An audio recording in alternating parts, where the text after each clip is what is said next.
নামে ডুবেছিল ওই স্বরূপ সনাতন, সেই নামে হেঁটে ডুবেছিল নদিয়াবাসী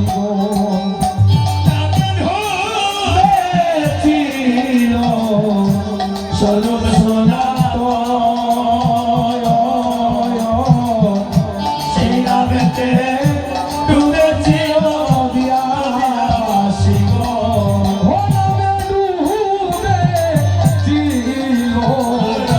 ওই স্বরূপ সনাতন, সেই নামেতে ডুবেছিল নদিয়াবাসী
আমি আসলে কীর্তন জগতে নতুন, আপনাদের সবাই কৃপা বলে সেবা সম্মানে দাঁড়িয়ে দু একটি কথা বলতে পারি। আমার জন্য সবাই আশীর্বাদ করবেন। জয় জয় মহাপ্রভু কি, জয় জয় মহাপ্রভু কি, জয় জয় মহাপ্রভু কি, মহাপ্রভু কি জয়।